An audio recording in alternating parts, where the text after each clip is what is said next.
दोस्तों नमस्कार। आज की कहानी है ननंद भाभी बनी एक दूसरे की सहारा। आशा करता हूँ आप सभी कुशल मंगल होंगे। तो आज की कहानी शुरू करने से पहले जो भी चैनल पर पहली बार आए चैनल को सब्सक्राइब करें और घंटी का बटन दबाकर ऑल का आइकन जरूर प्रेस करें ताकि हमारी आने वाली सभी कहानियां आप तक सबसे पहले पहुंचे। तो चलिए शुरू करते हैं आज की एक नई कहानी। देर रात जब राधा जी की नींद खुली तो प्यास से गला सूख गया था। उठकर इधर उधर टटोला लेकिन कुछ समझ नहीं आया।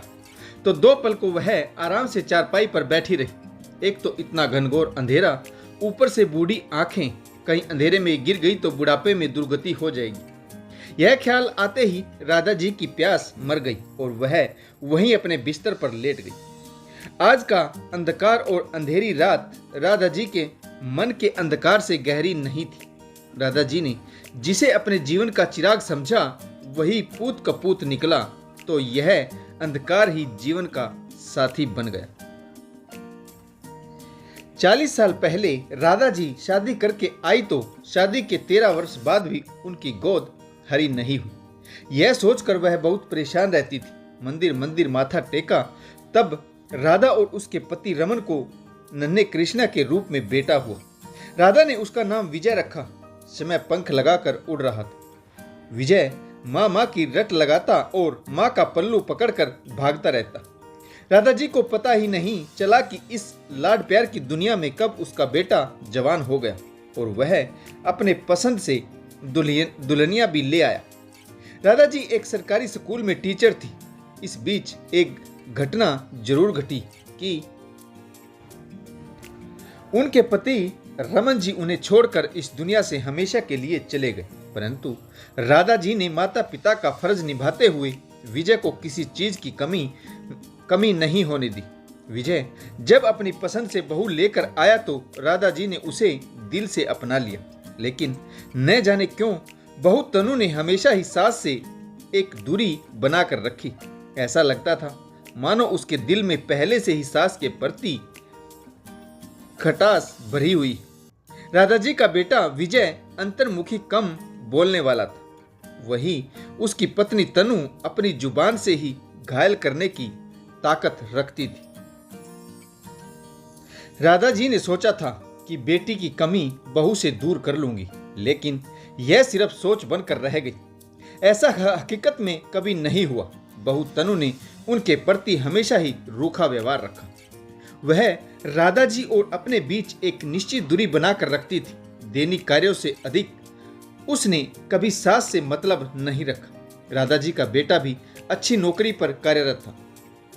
शादी हुई तो जिम्मेदारियां बढ़ी और वह पार्ट टाइम करने लगा। इसके बाद तो उसके पास दो पल भी नहीं बचे कि वह फुर्सत से माँ के पास बैठकर कुछ बातें कर सके, या फिर शायद उसे अब माँ की जरूरत ही नहीं थी। ऑफिस से आने के बाद कमरे में ही खाना पीना सब होता। जो बेटा मामा कहते दिन भर पीछे भागता था, अब उसकी आवाज सुनने को भी राधा जी के कान तरस गए। बहू तो फिर भी दूसरे घर से आई थी, लेकिन बेटा वह तो अपना था। बेटे की अनदेखी राधा जी का मन दुखाती थी। बहू तनु से राधा जी की हमेशा ही किसी न किसी बात को लेकर खटकती रहती। कभी सब्जी में तेल कम डालने को लेकर तो कभी जल्दी उठने को लेकर। जरा जरा सी बात पर तनु उखड़ जाती। घर की शांति भंग ना हो इसीलिए राधा जी चुप्पी साध लेती। यथासंभव घर के कार्यों में भी सहायता करती थी, लेकिन बहू को यह नागवार गुजरा। उसे अपने काम में किसी की दखल अंदाजी पसंद नहीं थी। शायद इसीलिए एक दिन राधा जी के हाथ से किचन में सरसों के तेल की बोतल गिर गई तो बहू ने सास का किचन में आना ही बंद करवा दिया। बेटे विजय से कहा कि तुम्हारी माँ बुढ़ापे में इधर उधर फिसल जाएगी, कहीं कोई हड्डी टूट गई तो बुढ़ापे में लाचार हो जाएगी, इसीलिए उनसे कहो कि अपने कमरे में ही रहा करे। इसके बाद से बहू तनु राधा जी को उनके कमरे में ही सब कुछ दे जाती। शायद उसने यह इसीलिए किया था कि राधा जी की जिंदगी सिर्फ एक कमरे तक ही सिमट कर रह जाए। अब राधा जी अगर कमरे से बाहर निकलती तो बहू और बेटे के गुस्से का सामना करना पड़ता। इसी बीच तनु गर्भवती हो गई। राधा जी की खुशी का ठिकाना ना रहा। बहू को आशीर्वाद देती उनकी जुबान नहीं थक रही थी। तनु ने बेटी को जन्म दिया तो मायके से अपनी माँ को बुला लिया। माँ बेटी अपनी ही बातों में लगी रहती। राधा जी का उनके घर में कोई सम्मान नहीं था। उनसे अधिक तो तनु की माँ की चलती थी। कुछ दिन विजय की सास ने तनु की देखभाल की और कुछ दिनों के लिए साली आ गई। तनु को सास ननद की कमी महसूस ही नहीं हुई। अब वह नवजात शिशु के साथ अधिक व्यस्त रहने लगी। राधा जी को चाय नाश्ता और खाना लेट सेट ही मिलता। कभी कभार तो आलस में बहू 2 दिन पुराने बासी आटे की रोटी बनाकर दे जाती। कभी शाम की बची हुई सब्जी खाने में परोस देती। घर में क्लेश ना हो इसीलिए राधा जी को जैसा खाना मिलता वैसा खा लेती। सब्जी में तेल की अधिकता के कारण उन्हें खांसी रहने लगी। रात रात भर खांसी सोने ही नहीं देती।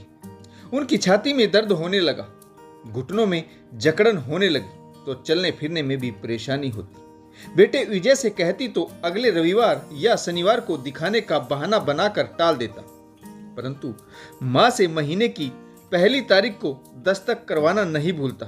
उसे माँ की पेंशन जो उठानी होती थी। एक दिन राधा जी ने कहा, बहू विजय से कह दे कि मुझे डॉक्टर को दिखा लाए, मेरी खांसी बहुत बढ़ गई, घुटनों के दर्द से परेशान हूँ। तब बहू ने कहा, ऐसा है माँ जी, बुढ़ापे में आपको रोज रोज कुछ ना कुछ होता ही रहता है। बार बार डॉक्टर को दिखाने के लिए हमारे पास पैसे नहीं, ना हमारे पास फालतू पैसा है और ना ही समय। और मेरी एक बात ध्यान से सुन लीजिए, बुढ़ापे में शरीर में सैकड़ों बीमारी लग जाती है, इसीलिए आप मेरी बेटी से दूर ही रहा कीजिए। तनु का सुलगता जवाब पाकर राधा जी हैरान रह गई। समय नहीं यह तो समझ आता है, परंतु पैसे नहीं, यह क्या बात हुई? मेरी पेंशन आती है, परंतु औलाद इतनी स्वार्थी है कि मेरे पैसे भी मुझ पर खर्च नहीं करना चाहती। सारी रात राधा जी की आंखें नम रही और सोचती रही कि आखिर बेटे को पालने में गलती कहाँ हो गई। यही सोचते सोचते सुबह हो चुकी थी। नए दिन के साथ राधा जी ने एक फैसला लिया। राधा जी ने अगले दिन सुबह अपने बहू बेटे को कमरे में बुलाकर कहा, विजय बेटा, आज से तुम दोनों फ्लैट के ऊपर वाले फ्लोर में शिफ्ट हो जाओ या फिर अपने लिए छत का बंदोबस्त कर लो। अचानक माँ के मुंह से यह सुनकर विजय और तनु दंग रह गई। बहू ने पूछा, ऊपर के फ्लोर पर क्यों? यहाँ नीचे कौन रहेगा? राधा जी ने कहा, यहाँ मैं और तुम्हारी गांव वाली बुआ जी रहेगी। विजय तेज स्वर में बोला, बुआ जी क्यों? उनका अपना घर भी तो है। क्या उनके बेटे बहू नहीं हैं जो वह हमारे घर आकर रहेगी?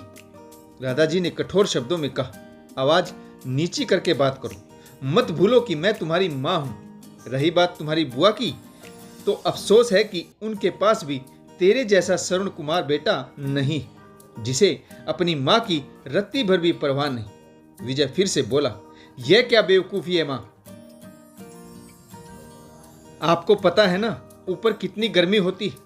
तनु और मेरी बेटी को ऊपर नींद नहीं आएगी। तनु छोटी बच्ची के साथ सारा दिन काम करके थक जाती है, रात को ठीक से सो नहीं पाएगी तो बीमार हो जाएगी। राधा जी ने कहा, बिल्कुल सही कहा बेटा, नींद बहुत जरूरी है, परंतु तुम्हें पत्नी की चिंता है, परंतु बूढ़ी माँ की नहीं। परिस्थिति को संभालते हुए कर्कश बहू तनु ने मीठे स्वर में कहा, लेकिन माँ जी आप अकेली कैसे रहेंगी? सोने के अंडे देने वाली सासू माँ जिद पर अड़ी थी तो बहू का स्वर बदल गया। राधा जी ने कहा, बहू तुम्हें मेरी चिंता कब से होने लगी? कान खोलकर सुन लो दोनों। तुम्हारी गांव वाली बुआ जी कल यहाँ मेरे साथ रहने आ रही, तब तक अपना सामान ऊपर शिफ्ट कर लो। अब मैं अपने स्वाभिमान और सम्मान से समझौता नहीं करूंगा। विजय और तनु अपनी बेटी के साथ मकान के ऊपरी हिस्से में शिफ्ट हो गए। राधा जी के साथ उनकी ननद रहने आ गई। निचले फ्लोर पर दोनों ननद भाभी आराम से रहती। राधा जी की पेंशन अच्छी थी, इसीलिए खाना बनाने और काम करने के लिए एक बाई रख ली। दोनों नंद भाभी सुख से रहने लगी, क्योंकि उम्र के इस पड़ाव पर आकर अपने सम्मान और स्वाभिमान से समझौता करना राधा जी ने उचित नहीं समझा। अपने लिए स्वयं ही मजबूत बनना पड़ता है। अपनी गठरी कभी किसी और को ना सौंपे। बहू बेटों से सेवा की अपेक्षा जितनी कम होगी उतना ही दुख कम होगा। आधुनिकता की यही कहती है, अपना सबल स्वयं बने, जिंदगी भर बच्चों के लिए कमाएं, लेकिन थोड़ा सा अपने लिए भी जरूर बचाएं। तो दोस्तों, आशा करता हूं आपको यह कहानी जरूर पसंद आई होगी।